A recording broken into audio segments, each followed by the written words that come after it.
Senhores, se resta alguma coisa depois desse Japão 3, Brasil 2, semifinal da VNL, primeiro, pensando na Liga das Nações, jogar pelo bronze.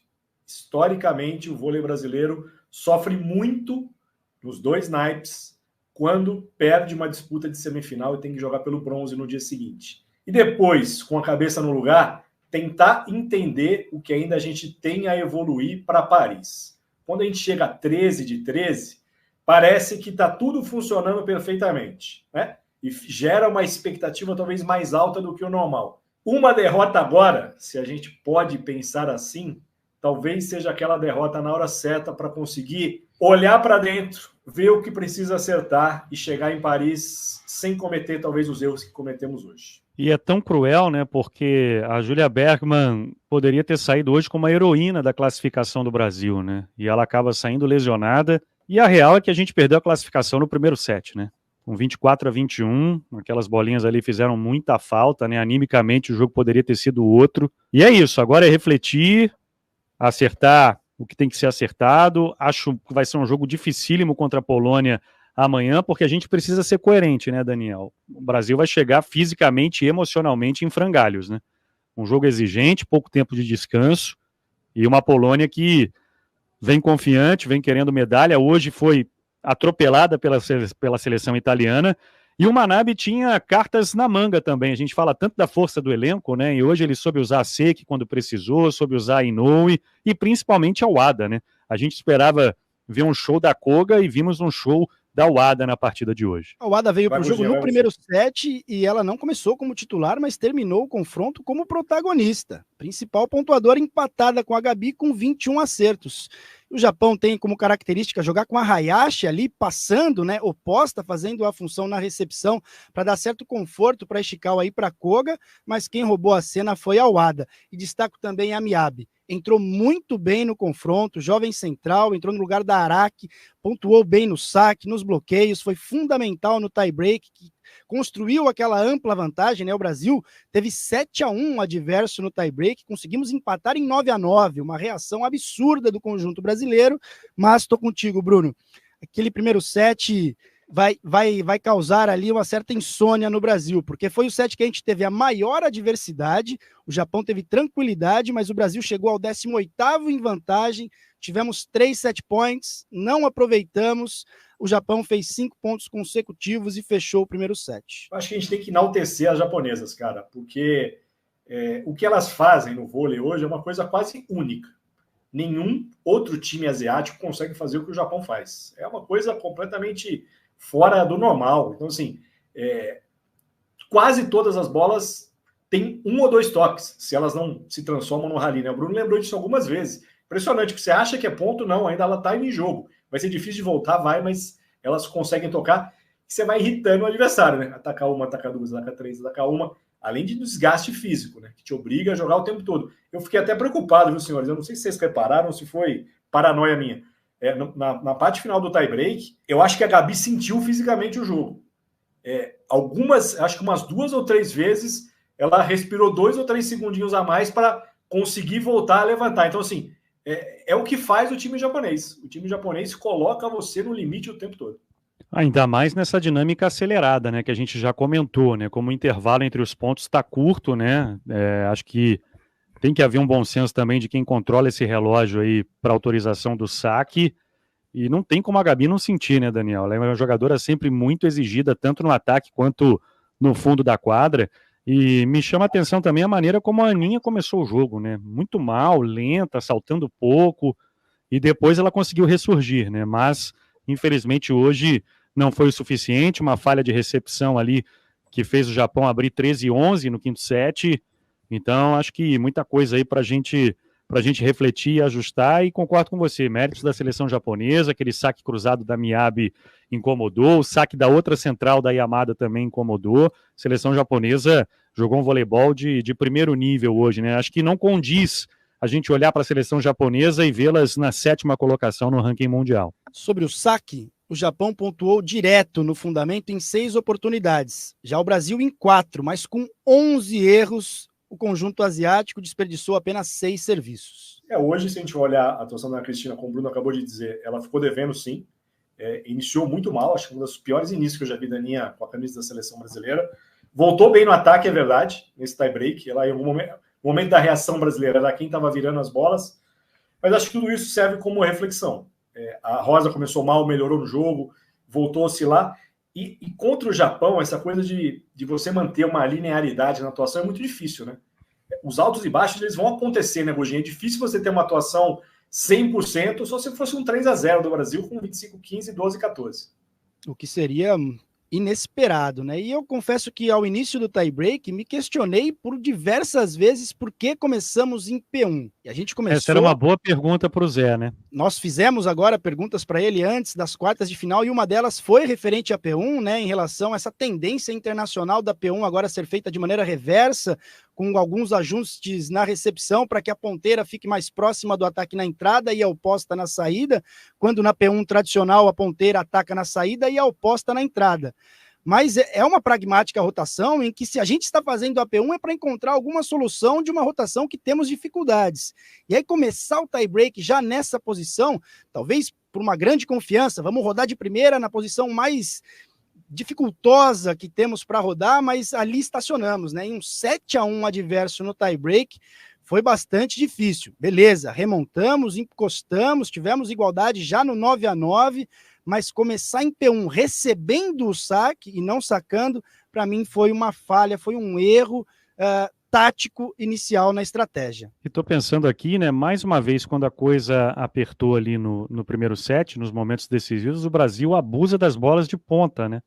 O meio não aparece, né, quando o jogo está parelho, né? Isso é algo também para a gente refletir, né? E foi a partir da Carol ali que a gente conseguiu iniciar uma reação no quinto set, né? Quando a Carol derruba ali aquela primeira bola, depois vai para o saque. Então acho que precisamos repensar também essa distribuição quando a coisa aperta, né? A Julia Bergman acabou, de certa maneira, sobrecarregada ali na reta final do primeiro set. De novo, né? Acho até pela maneira como a primeira parcial se desenrolou. Se o Brasil vence ali, acho que o Japão ia sentir demais, né? Porque esteve à frente do placar e com uma longa margem, né? E uma pena esse enredo do primeiro set, né, Bruno? Porque a Júlia vem do banco, assume o Sim. protagonismo, termina como a principal pontuadora do Brasil no primeiro set e só não foi a principal pontuadora porque deixou o confronto no quarto set com problema físico, com 17 pontos. E a altura era a principal pontuadora do Brasil, brigando ali, disputando o protagonismo com a Wada. E aí, nesse final do primeiro set, foram 2 erros da Júlia consecutivos, onde foi sim muito exigida e acionada no momento da definição, e acabou apagando aí esse protagonismo dela no primeiro set por conta de não ter efetivamente fechado esse set, que o Brasil teve 3 set points em mãos. O que o Bruno falou, é importante saber como o Brasil vai chegar para amanhã. Eu acho que fisicamente a gente vai sofrer o que sofreu a Polônia hoje com a Itália, de ter feito o segundo jogo, ter uma recuperação menor e ter ido para um tie-break. É um enredo muito parecido. Desgaste emocional, remar e sair derrotado. O problema da Júlia, se for panturrilha, esquece, não joga amanhã. Provavelmente o Zé vai ter que olhar para as 3 que ficam de fora, para trazer talvez a Helena para as 14 inscritas para amanhã. E talvez, moçada, olhar se esse bronze vale tanto ou se alguma jogadora não vai ter que começar no banco porque está no limite físico e o que vale, no fim das contas, é Paris daqui a 4 semanas. Eu colocaria as meninas para jogar, Daniel. Se o discurso era ganhar tudo, já não vamos ganhar.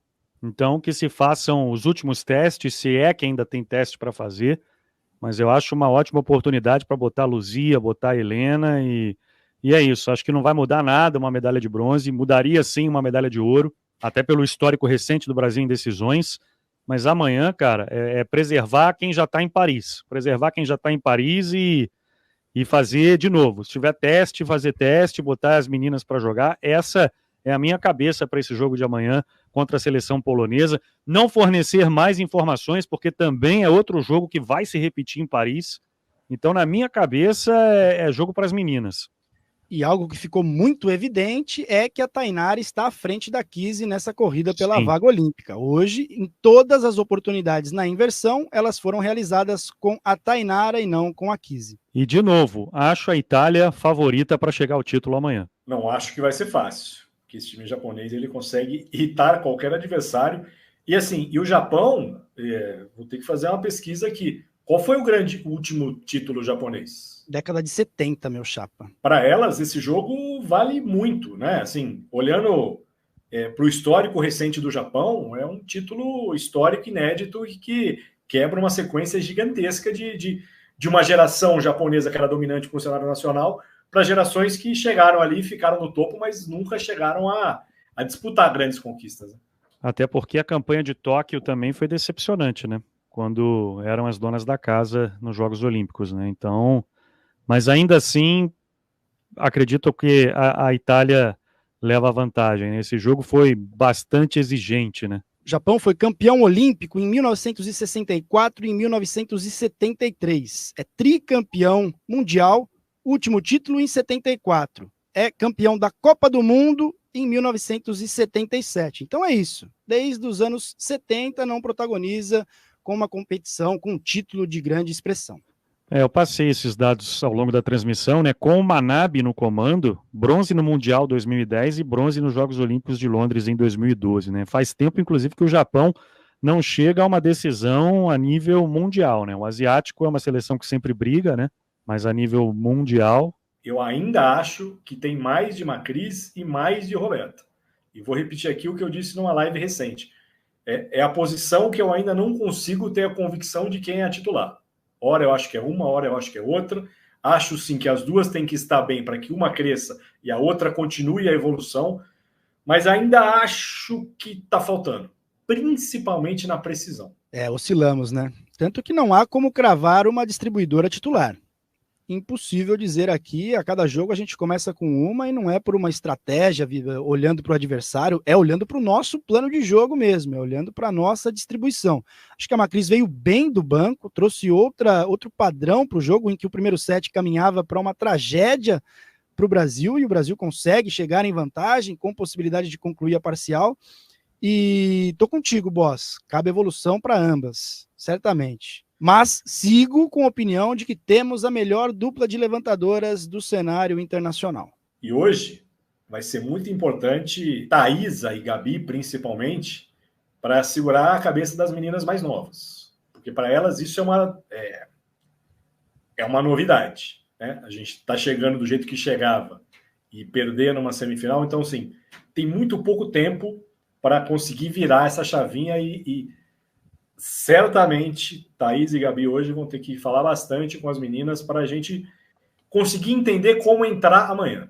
Eu acho que entender como entrar amanhã é uma coisa que pode fazer a diferença lá em Paris. E como a gente já vinha falando, né? Chegaram nas semifinais 3 equipes do mesmo grupo. Bom por um lado e ruim por outro, né?